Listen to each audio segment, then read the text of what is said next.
Assalamualaikum warahmatullahi wabarakatuh, Bapak dan Ibu dosen penguji yang saya hormati. Perkenalkan, saya Sri Ulfa. Pada kesempatan ini, saya akan mempresentasikan tesis saya yang berjudul Dampak Kontroversi ESG terhadap Kinerja dan Efisiensi Investasi Perusahaan dengan Kepemilikan Pemerintah sebagai Variabel Moderasi di Kawasan Asia Pasifik. Tesis ini dibimbing langsung oleh Bapak Profesor Dr. Tandelilin Eduardus, MBA. Penelitian ini berangkat dari sebuah fenomena yang menarik. Secara global, investasi berbasis ESG telah berkembang sangat pesat. Aset yang dikelola berbasis prinsip ESG mencapai 3,20 triliun dolar pada tahun 2024. Dikutip dari Refinitiv Icon tahun 2024 dan juga Sanman et al. Tahun 2023. Namun, justru di kawasan Asia Pasifik, tren skor ESG perusahaan menunjukkan penurunan konsisten dari tahun 2018 hingga tahun 2024 yang mengindikasikan meningkatnya insiden kontroversi ESG di kawasan ini. Kontroversi ESG sendiri merujuk pada insiden negatif yang mencakup 23 kategori isu dari pencemaran lingkungan, pelanggaran hak asasi manusia, korupsi, hingga kebocoran data. Pengukurannya menggunakan ESG kontroversi score yang mendekat Skor yang mendekati 100 berarti kontroversi rendah, sedangkan skor yang mendekati 0 berarti kontroversi yang berat. Dikutip dari Refinitiv Icon tahun 2024.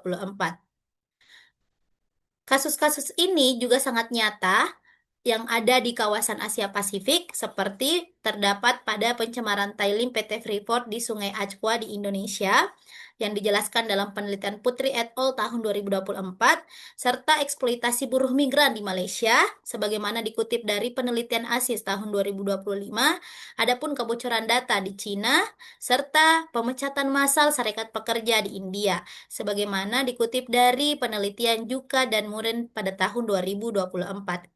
Dampak ekonominya pun signifikan, di mana ROA perusahaan rata-rata mengalami penurunan 1,2% di tahun pertama pasca kontroversi.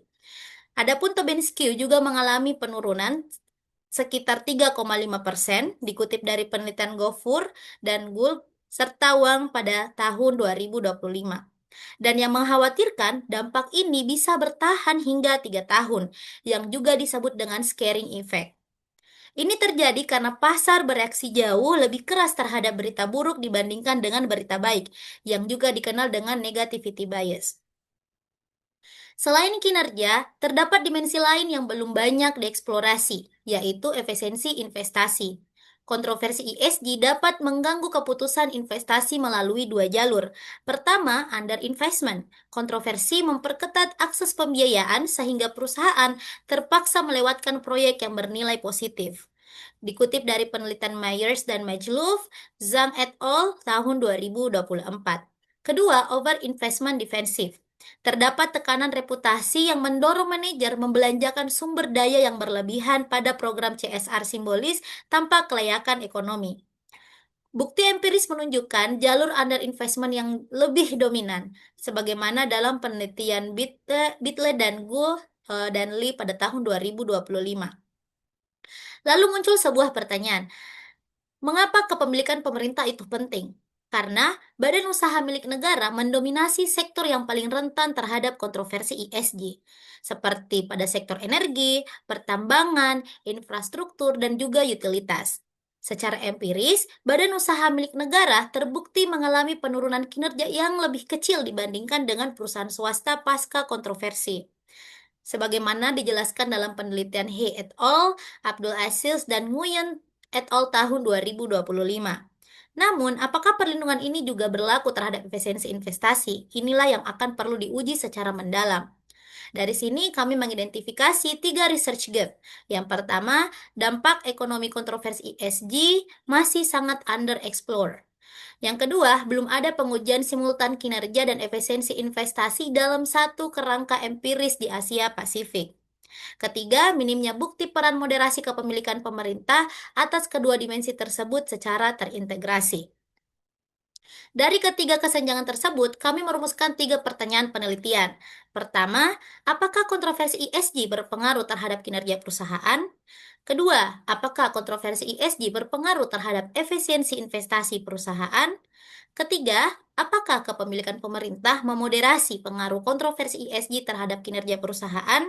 Dan yang keempat, apakah kepemilikan pemerintah memoderasi pengaruh kontroversi ESG terhadap efisiensi investasi perusahaan? Keempatnya akan diuji secara simultan dalam satu kerangka empiris terpadu, dan inilah yang membedakan penelitian ini dari studi-studi sebelumnya. Penelitian ini berpijak pada tiga teori. Yang pertama, agensi teori, yang menjelaskan bahwa kontroversi ESG memperburuk asimetri informasi dan memperdalam konflik keagenan, yang berujung pada distorsi keputusan investasi. Adapun yang kedua, legitimasi teori, melihat kontroversi sebagai penggerus legitimasi sosial perusahaan, yang menyebabkan terjadinya decoupling antara klaim ESG dan praktik nyata yang berdampak pada kenaikan biaya modal dan penurunan penjualan. Adapun teori yang ketiga yaitu stakeholder teori menekankan bahwa kontroversi menyebabkan kegagalan memenuhi ekspektasi pemangku kepentingan yang memicu boikot konsumen, sanksi regulasi, hingga penurunan dukungan investor. Dalam konteks kepemilikan pemerintah, ketiga teori ini memberi prediksi yang bernuansa soft budget constraint pada badan usaha milik negara yang dapat meredam dampak negatif kontroversi. Adapun legitimasi institusional badan usaha milik negara itu berfungsi sebagai reputational buffer, namun mandat sosial politik pada badan usaha milik negara juga berpotensi mendistorsi alokasi modal secara internal. Selanjutnya, untuk hipotesis pertama menyatakan semakin rendah kontroversi ESG maka semakin tinggi kinerja perusahaan. Dasarnya, pasar bereaksi asimetri terhadap kontroversi dengan abnormal return negatif yang signifikan, sebagaimana dijelaskan dalam penelitian Kruger 2015 dan Elili tahun 2025. Kontroversi juga menaikkan biaya modal dan menekan ROA serta Tobin Skew, seperti dalam penelitian Audi dan Marsa tahun 2018 dan Gofur serta Gul tahun 2024, yang juga memberikan dampak yang cukup lama hingga 3 tahun akibat adanya scaring effect. Adapun hipotesis kedua menyatakan semakin rendah kontroversi ESG maka semakin tinggi efisiensi investasi perusahaan. Kontroversi akan memperburuk asimetri informasi sehingga memperbesar risiko underinvestment, sebagaimana yang dijelaskan dalam penelitian Myers dan Majalov tahun 1984 dan Christensen et al. Tahun 2021, sekaligus mendorong overinvestment yang defensif pada CSR yang simbolis. Chen et al. Tahun 2025 dalam penelitiannya juga menjelaskan beserta dengan Bitley tahun 2009 bahwa friksi pembiayaan itu sebagai jalur yang lebih dominan.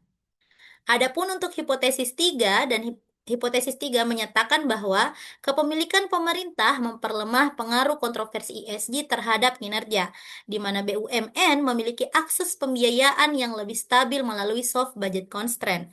Legitimasi institusional juga sebagai reputational buffer, dan secara empiris terbukti mengalami penurunan kinerja yang lebih kecil pasca kontroversi. Adapun hipotesis 4 menyatakan kepemilikan pemerintah juga memperlemah pengaruh kontroversi ESG terhadap efisiensi investasi perusahaan. Akses pembiayaan yang stabil memungkinkan badan usaha milik negara melanjutkan investasi strategis meski terdapat tekanan reputasi, sebagaimana dijelaskan dalam penelitian Cornia et al. Dan juga Lin et al. Namun, mandat sosial politik juga bisa mendorong overinvestment pada proyek yang non-ekonomis. Berikut merupakan kerangka penelitian yang dapat dilihat pada gambar, di mana kontroversi ESG diuji pengaruhnya terhadap kinerja perusahaan melalui hipotesis 1 dan terhadap efisiensi investasi melalui hipotesis 2, dengan kepemilikan pemerintah sebagai variabel moderasi yang diuji melalui hipotesis 3 dan hipotesis 4. Penelitian ini menggunakan data panel dari perusahaan publik sektor non-keuangan di 12 negara Asia Pasifik periode 2015-2024.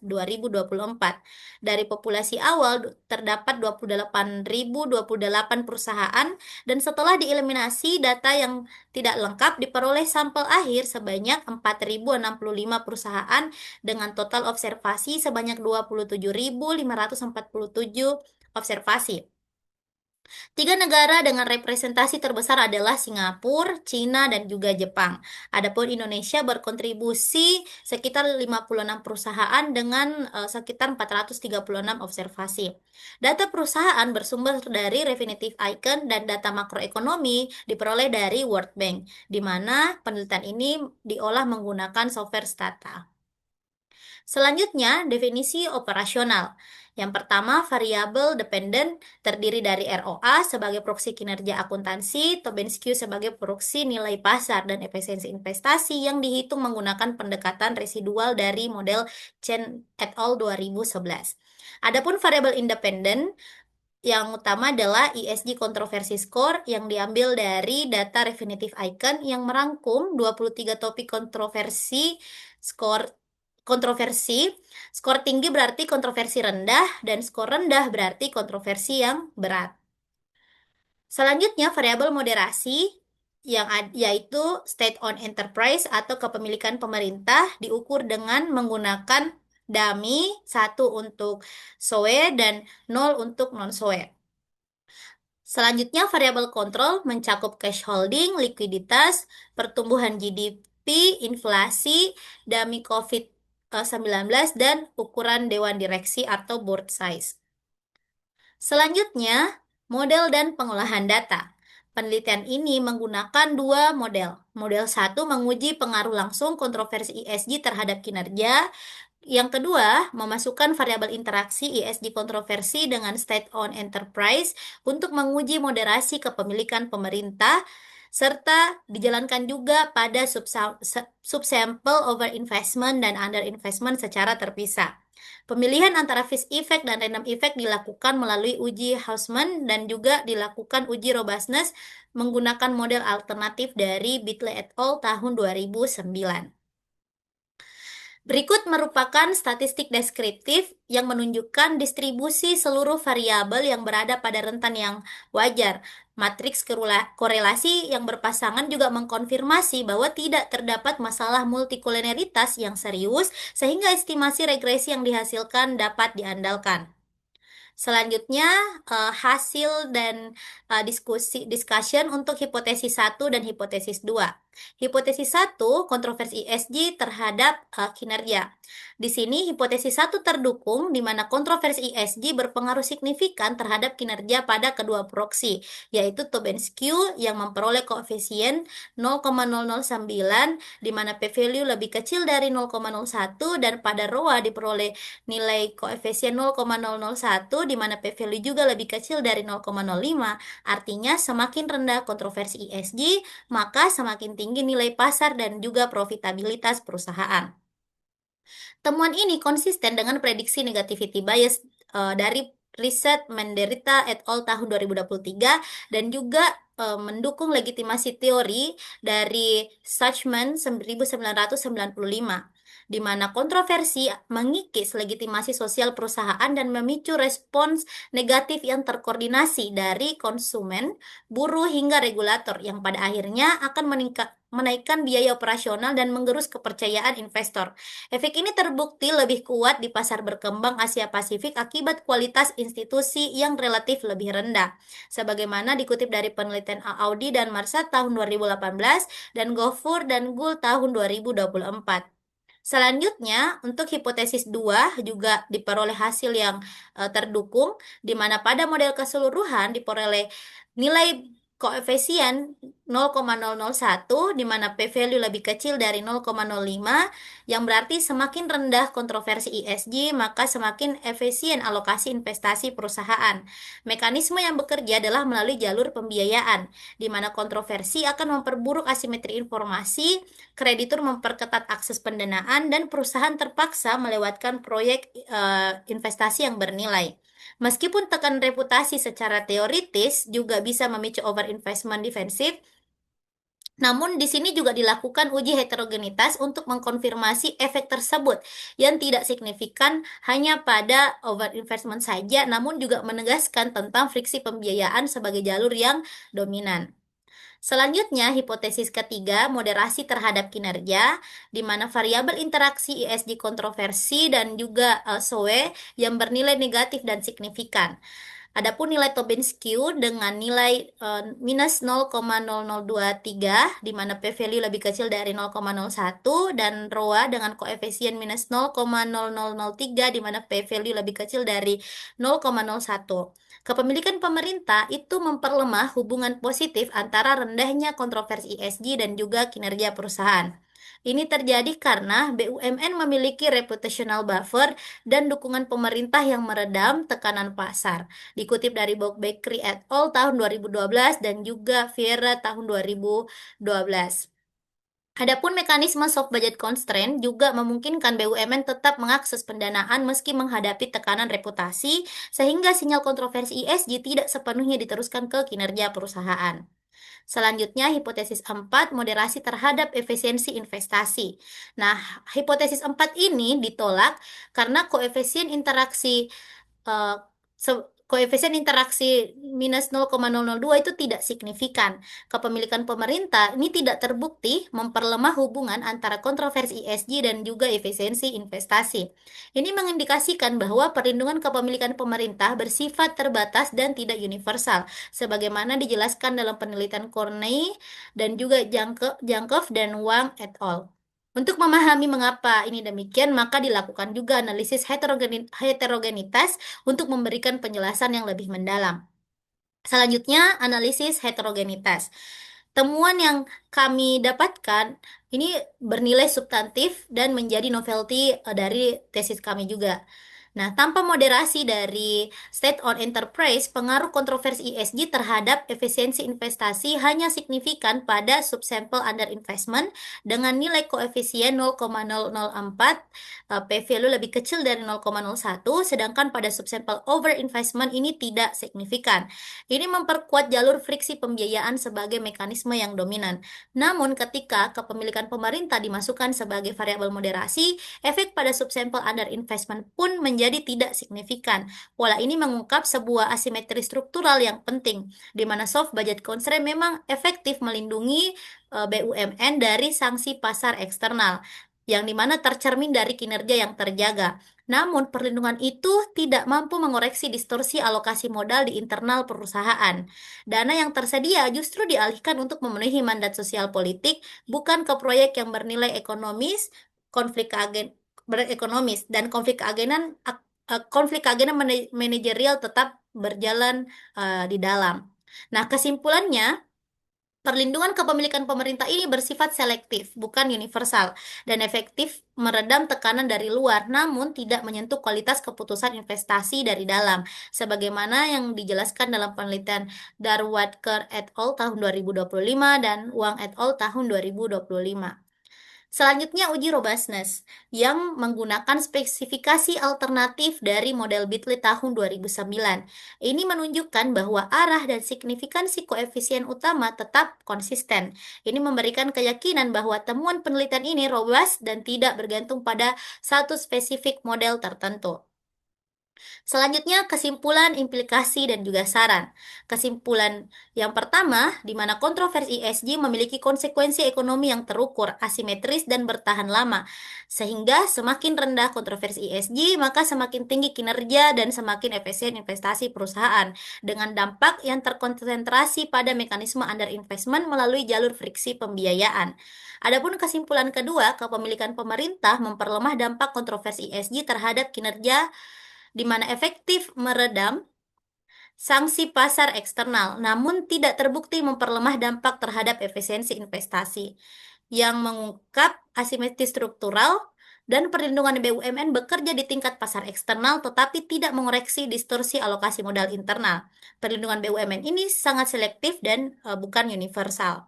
Implikasinya bagi regulator diperlukan penguatan pengawasan ESG pada BUMN dan pemisahan antara mandat politik dengan keputusan investasi.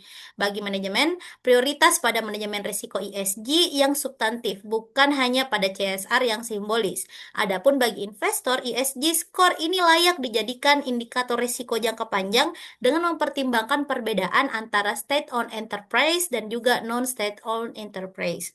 Saran penelitian lanjutan, perluasan ke perusahaan non-publik dan integrasi pendekatan kualitatif, serta penggunaan instrumental variabel atau PSM untuk mengatasi endogenitas, serta penambahan variabel moderasi seperti kualitas institusi dan regulasi ESG terbaru pasca 2024. Demikian yang dapat saya sampaikan, penelitian ini hadir dengan satu pesan utama bahwa kontroversi ESG bukan sekedar soal reputasi, tetapi juga berdampak nyata pada nilai dan efisiensi alokasi modal perusahaan. Dan temuan ini mengenai sifat selektif perlindungan badan usaha milik negara diharapkan dapat menjadi kontribusi yang bermakna bagi literatur maupun kebijakan ESG khususnya di kawasan Asia Pasifik.